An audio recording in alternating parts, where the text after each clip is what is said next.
Ms. McCollum. Thank you, Mr. Chairman. Thank you for the courtesy of yielding. I want to thank you and Ranking Member Pingree and the staff on both sides of the aisle for your work on this subcommittee. I know difficult choices were made.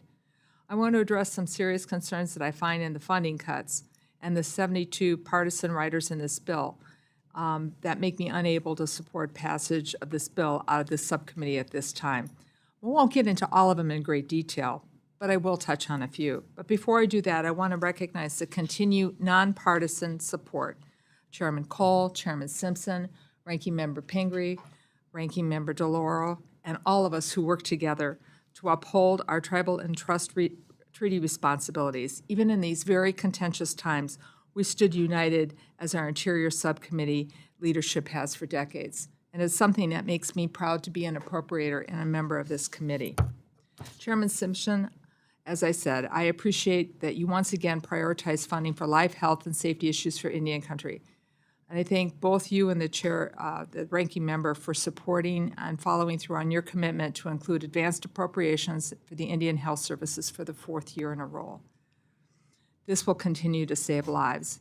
But this only happens because there were other cuts that had to be made in other parts of this bill. And unfortunately, even some of those cuts do affect our tribal brothers and sisters and things that are important to them. For example, the Environmental Protection Agency, something that our tribal nations work with greatly to protect the life, health, and safety of their tribal members. A cut of 23% to the EPA's budget and the rollback of climate regulations, I believe, will severely harm the quality of life for Americans in the years to come. The EPA's role helps us to live longer, healthier lives, protects the air we breathe, the water we drink, and the soil which we receive our nourishment from. It cleans up polluted sites after environmental emergencies, some man-made, some made by nature. But this bill, unfortunately, rubber stamps the Trump administration's plans to gut this agency's scientific research offices and the environmental program work that it does to protect each and every one of us. We are all seeing the increased severe weather events, the extreme cycles of droughts and floods. And as the climate changes and absorbs more moisture, our weather patterns have changed with the way that storms intensify, the way storms just sit and rain for days and days on end now, increasing the rate of flooding and putting life and property at great risk. The writers in this bill will just pump more fossil fuel pollution into the air, increase the rate of climate change, even as the American people are experiencing yet another summer filled with dangerous levels of heat, haze, wildfire smoke, and now I can't even talk about the flooding in Texas.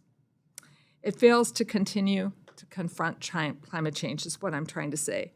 And when we do that, we fail to protect our communities, we fail to protect our constituents. As the ranking member on the Defense Committee, I'm intimately aware that the DoD considers climate change to be a top national security issue.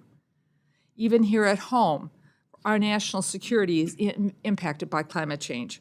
Runways that constantly have to be replaced or can't be used because of permafrost thawing in Alaska. Radar stations that are falling into the Pacific Ocean. I could go on and on about the number of dollars that are now being spent for repair after we go through the hurricane cycles.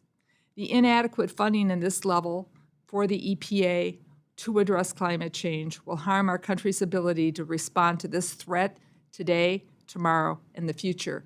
And that puts us, our economic security, and our national security at a global disadvantage.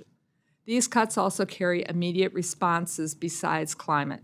I could go on about the other cuts in the bill and how they're going to rise costs to utilities, has been pointed out, and lower the quality of life for many other people in our communities by pollution not being addressed.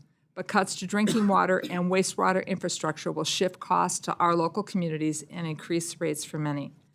I could go on about the cuts to the National Park Service, the Forest Service, but I appreciate the ranking member doing such a wonderful job in pointing that out.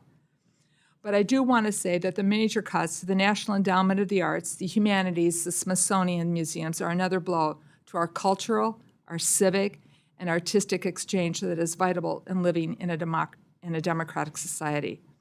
We will pay greatly for not doing these civic lessons every single day that touch the lives of every American and every person who visits this great democracy.